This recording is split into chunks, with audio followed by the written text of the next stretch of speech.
Ja, hallo, wir sind wieder da. Wir haben euch ja versprochen, dass wir einen Hörtest mit unserem neuen Sennheiser HD 820 machen. Und es hat etwas länger gedauert, weil wir eine ganze Menge an Hörerfahrung gesammelt haben und uns auch, das kennt ihr ja von uns, mit der Technik auseinandergesetzt Ja, haben. und etwas recherchiert dazu Genau. im Und dann ist die Patentbereich. Zeit gleich Ja, ja, vorbei. okay. Aber jetzt haben wir alles beieinander und jetzt gehen wir doch mal ins Thema. Genau. Gut, jetzt zum Hörtest. Ne? Jetzt haben wir, jetzt zum Hörtest. wir haben das so gemacht, wie ihr es jetzt auf der Folie sehen könnt. Wir haben natürlich, es gibt ja die Freaks, die schwören auf Röhren, Kopfhörerverstärker. Ja, wir haben ja auch einen. Ja, wir haben auch einen sind hier. wir von den Freaks ja auch nicht weg. Okay, also wir haben auch mit dem hier getestet, Ja. aber wir haben natürlich auch mit einem high-endigen Halbleiterverstärker gearbeitet. Mit Yamaha, du hast ja auch ein Yamaha Piano, also Yamaha versteht ziemlich viel von Akustik und von Instrumenten. Wir haben hier auch nochmal die Golden Reference abgebildet. Das war eines unserer Hörbeispiele. Das ist eines unserer Hörbeispiele. Ja, jetzt so endlich zu den Hörbeispielen. Ich denke, du fängst an. Ja, Du hast das am ausgiebigsten gemacht. Ja. Also, ich habe auf meiner Liste hier an die 20 Stücke, die ich mir angehört habe, etliche Male. Das geht an mit Symphonieorchester, über Kammerorchester bis hin zu einzelnen Instrumenten wie Klavier oder klassische japanische Musik mit Flöte und Saiteninstrument solo, aber auch Popmusik im weitesten Sinne. Da gehört dazu Janis Joplin mit ihrem Mercedes-Song, wo die Stimme ganz alleine wirkt, ohne Instrument.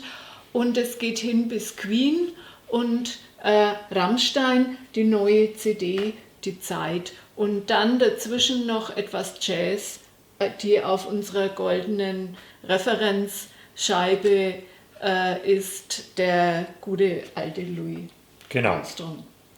Ja, und ich möchte auf die einzelnen Stücke im Detail nicht eingehen, aber ich möchte zwei große Bereiche rausgreifen, die mich beeindruckt haben und auf die ich auch besonderes Ohrenmerk gelegt habe. Also ich fange mal an mit Frequenzgang. Die Bässe und die Tiefen und auch die Mittellagen, die sind sehr sauber, die sind auch alle da. Es ist ein wunderschöner, warmer Bass, also kein wummriger Bass, kein, der irgendwie... Ich habe da immer das Problem bei Lautsprechern, wenn die Musik sehr laut ist und der Bass wummert so. Also keine Resonanzen. Keine Resonanzen, ja. Also ein wirklich fantastischer Bass und alles sehr sauber, habe ich schon gesagt. Und bei den Bässen und Höhen ist natürlich auch wichtig die Dynamik. Das hört man sicher im Symphonieorchester gut, aber man hört es noch viel besser bei einer CD wie Rammstein, bei den Songs, die Zeit zum Beispiel von ihnen. Zeit. Oder nur Zeit, genau. Wo die Dynamik, also ich habe das viel lauter gehört als mit Lautsprechern oder sonstigen Kopfhörern, weil das einfach so ein angenehmer Klang ist. Der andere Aspekt, auf den ich mich konzentriert habe, ist der, wo Sennheiser ja sagt, mit der Diffusfeldmessung, wie du es ja erklärt hast. Diffusfeldentzerrung. Diffusfeldentzerrung, aber die Messung ist natürlich im Diffusfeld, davor. führt dazu, dass ich den Klang räumlicher abbilden kann, als das sonst in Kopfhörern möglich ist. Und da war interessant für mich, dass in dem Moment, wo ich nur ein Instrument in der Aufnahme hatte, also sei es jetzt ein Klavier, sei es eine Flöte, sei es eine Stimme, war dieser räumliche Eindruck, dass der Sänger, das Instrument vor mir sind, nicht ganz so deutlich. Also da habe ich eher das Gefühl gehabt, das ist so um meinen Kopf herum. Das Gleiche war der Fall, wenn ein großes Symphonieorchester da ist. Also da habe ich mir Mozart die Nummer 40 angehört mit dem Harnoncourt, der ja sehr viel Dynamik auch in den Mozart bringt. Und da hatte ich auch nicht das Gefühl, ich habe dieses Räumliche, dass das Symphonieorchester im Raum vor mir ist, sondern das war irgendwie diffus für mich. Und wo der räumliche Eindruck gut war, das war da, wo mindestens 2 Instrumente da sind. Also da hatte ich als Beispiel den Schubert, die Winterreise, wo der Sänger ja vor dem Flügel steht. Und das habe ich auch gehört, der Sänger war näher bei mir als der Flügel. Und das hat sich auch gezeigt, wenn das Kammermusik ist oder im Jazz, da sind es ja nicht so viele Instrumente und es sind bei den Soli sehr markant die Instrumente abgehoben von der Begleitstimmen. Und es war aber auch in der Symphonie, in der Schöpfung von Haydn, das Vorspiel, wenn ihr kennt, bevor Gott das Licht schuf, ist ja sehr leise, sehr dezent. Es kommen immer wieder Instrumente lauter zum Vorschein und die waren sehr gut ortbar und es war auch ein räumlicher Eindruck da. Aber in dem Moment, wo so ein ganzes Symphonieorchester dann ansetzt, war das wieder nicht mehr der Fall. Und insofern, es ist natürlich schwierig, wenn ich den Ton auf die Ohren kriege, da sagst du ja dann auch noch was dazu, da haben wir auch schon eine Menge in unserem Kanal dazu gesagt, aber es ist Sennheiser trotzdem gelungen, den Ansatz zu machen, dass ich auch beim Kopfhörer dieses räumliche Hörerlebnis erreiche. Ja. Und du hast ja jetzt einen Teil von dem dir angehört, die du schon sehr lange und sehr oft anhörst, die du auswendig schon bald kannst, die Stücke im Vergleich so ungefähr. Ja, meine Hörerfahrung. Ihr seht hier jetzt eingeblendet, auf was ich mich jetzt spezifiziert habe. Also als erstes ein Konzertflügel. Ich habe jetzt da die Aufnahme mit Alfred Brendel, die Beethoven-Waldstein-Sonate. Deswegen so wichtig ein Instrument und auch wichtig, dass man Originalklang auch kennt von einem Flügel. Ansonsten, wie will ich entscheiden, wie die Wiedergabe jetzt korrekt, Hi-Fi-mäßig vonstatten geht. Da muss ich sagen, ausgewogen, Höhen, Tiefen, sehr gute Wiedergabe. Dann aus der guten alten Golden Reference von Stereoplay, die ich immer ranziehe über die Jahre, um immer den gleichen Vergleich, nicht jetzt plötzlich mit ganz anderen Stücken zu arbeiten. Da habe ich natürlich experimentiert. Ja, das ist ja in Ordnung, ja, aber man sollte beides machen. Ja, ne? Genau. Und da ist jetzt das ist eine Aufnahme, die ist schon ziemlich alt, aber sie ist immer noch sehr gut. Louis Armstrong und Duke Ellington, It Don't Mean a Thing. Ganz toll, wie der Bass, die Trompete vom Louis und die Solostimme jetzt ortbar sind und wie sie wiedergegeben werden. Dann was man immer gerne macht in der Akustik. Also ich habe ja als Entwickler auch Erfahrung mit der Tonentwicklung bei Fernsehgeräten. Das ist die menschliche Stimme. Da hört man bestimmte Effekte sofort. Und hier ist es die Esther Orphanim mit Kinderspiele und muss ich auch sagen, kristallklar, ist also nichts zu bemängeln. Und dann symphonische Musik. Wir haben da die Wagner-Geschichte, die Walkürenritt. Kennen sicher alle, auch die jetzt nicht so für klassische Musik schwärmen, aus Apokalypse Now, die Hubschrauber-Szene.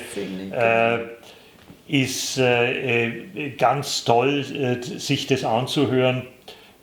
Die Wiedergabe, würde ich auch sagen, sehr brillant gelungen. Und da ist sehr viel Dynamik. Da ist sehr viel Dynamik drin, wie Wagner das steigert langsam. Und dann natürlich in die Neuzeit, die Rammstein-Album Zeit ist ja erst heuer Ende April veröffentlicht worden. Das haben wir auch verglichen, die CD mit MP3-Einspielungen. Sollte ich vielleicht hier kurz sagen, das könnt ihr auch auf unserem YouTube-Kanal sehen oder anhören und sehen. Die Geschichte, die CD ist halt für den Endkonsumenten immer noch die beste Wiedergabequalität, die es gibt.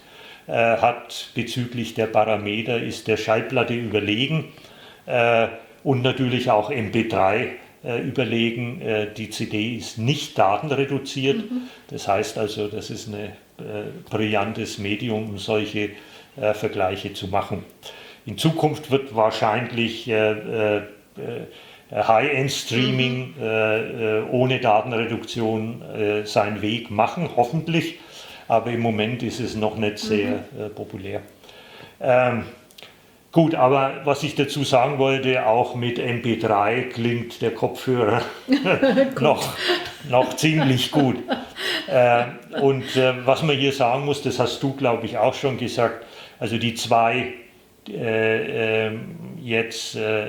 die zwei Titel, die besonders das bringen, das ist einmal Zeit und das andere ist Dicke Titten. Du entschuldigst. Über den habe ich nicht gesprochen, aber ich habe mir auch noch einen dritten angehört, und zwar den letzten, das Adieu. Okay, also jedenfalls die zwei, die ich immer verglichen habe, bis zur dich genervt habe. Eine tolle Basswiedergabe, warm, keine Resonanz, ganz toll. Und jetzt für die dann jammern und sagen, ja, das langt mir jetzt nicht, wie der Bass jetzt hier bei der Aufnahme war. Ich möchte ihn nochmal anheben. Ich habe das auch gemacht. Die Aussteuerungsreserve, was dieser große Treiber im HD 820 hat, man kann den anheben, wie es einem gefällt. Nicht? Aber wichtig ist halt, dass man für die Beurteilung erstmal, wie schon gesagt, von einem linearen Frequenzgang ausgeht. Man soll nicht den Kopfhörer danach beurteilen, wenn ich 3 Kopfhörer aufsetze und der jetzt am meisten Bass rauswummert, das ist der beste Kopfhörer. Das ist, glaube ich, nicht der richtige Ansatz.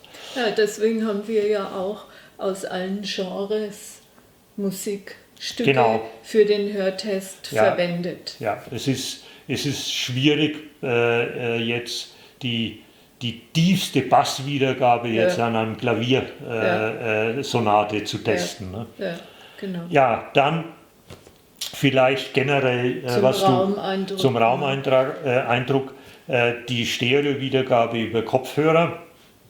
Da muss man ja generell sagen, Stereoaufnahmen sind für Lautsprecherwiedergabe gedacht.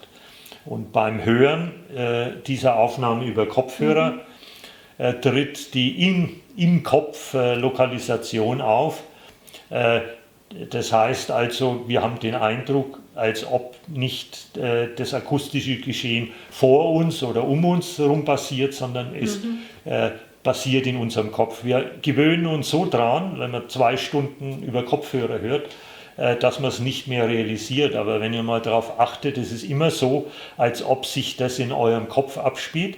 Und das ganze Stereobild wird halt auf der Verbindung der beiden Ohren wahrgenommen und nicht außerhalb vom Kopf. Also das ist, denke ich, auch beim Orchester ja das Problem, dass die Basis sehr klein ist dann. Mein Kopf ist. Ne?